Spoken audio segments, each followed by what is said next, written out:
হ্যাঁ, একদম ঠিকই দেখছেন। অবশেষে উদ্বোধন হলো সলিড ওয়েস্ট ম্যানেজমেন্ট ইউনিট। সমষ্টি উন্নয়ন আধিকারিক ফাহিম আলমের উপস্থিতিতে এই ইউনিটের উদ্বোধন নুরনগর গ্রাম পঞ্চায়েতের ফাজিলপুর এলাকায়।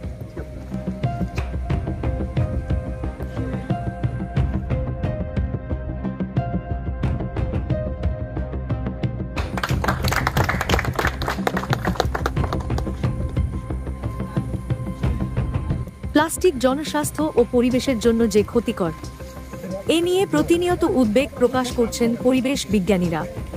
দূষণজনিত ক্ষতি নিয়ে কারো কোনো দ্বিমত নেই। ক্ষতি শুধু স্বাস্থ্য বা পরিবেশের নয়, প্লাস্টিক নানা বিঘ্ন ঘটাচ্ছে মানুষের দৈনন্দিন জীবনধারায়। গ্রাম পঞ্চায়েত এলাকায় কর্মসূচি গ্রহণ, প্লাস্টিক ওয়েস্ট ম্যানেজমেন্ট গড়ে তুলতে পদক্ষেপ গ্রহণ সমষ্টি উন্নয়ন আধিকারিক ফাহিম আলমের। গ্রামীণ বার্তার ক্যামেরায় সরাসরি দেখছেন অনুষ্ঠান প্রবাহের ছবি।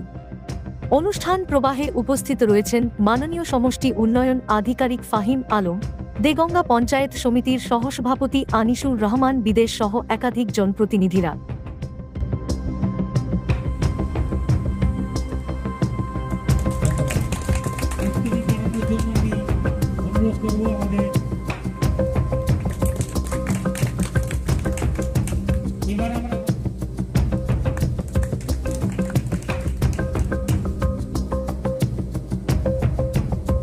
মানুষের সুরক্ষা সুনিশ্চিত করতে কঠিন বর্জ্য পদার্থ নিষ্কাশন পদ্ধতি চালু রাখতে এলাকাবাসীর সহযোগিতার আবেদন জানান সমষ্টি উন্নয়ন আধিকারিক।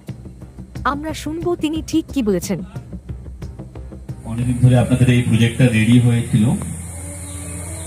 আমাদের রিসেন্টলি লাস্ট 2-3 বছরের আমাদের সরকারের এটা খুব বড় একটা ফোকাসের মধ্যে আছে যে আমাদের যে সলিড ওয়েস্ট বা লিকুইড ওয়েস্ট যেগুলো জেনারেট হচ্ছে, মানে যে ময়লাগুলো আমাদের বাড়ি মানে ডেইলি বেসিসে জেনারেট হচ্ছে, ওইগুলোকে প্রসেস করা, ওইগুলোকে ট্রিটমেন্ট করা। ধরুন আপনারা সারাদিন আমাদের যে বাড়িগুলোতে কাজ হয়, রান্না হচ্ছে, খাওয়া দাওয়া, স্নান করা, এইগুলোতে কত রকমের ওয়েস্ট জেনারেট হচ্ছে।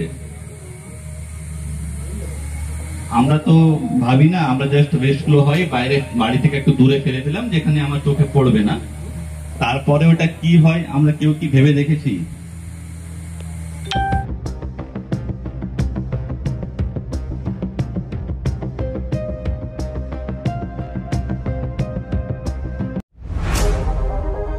আপনারা দেখছেন গ্রামীণ বার্তা।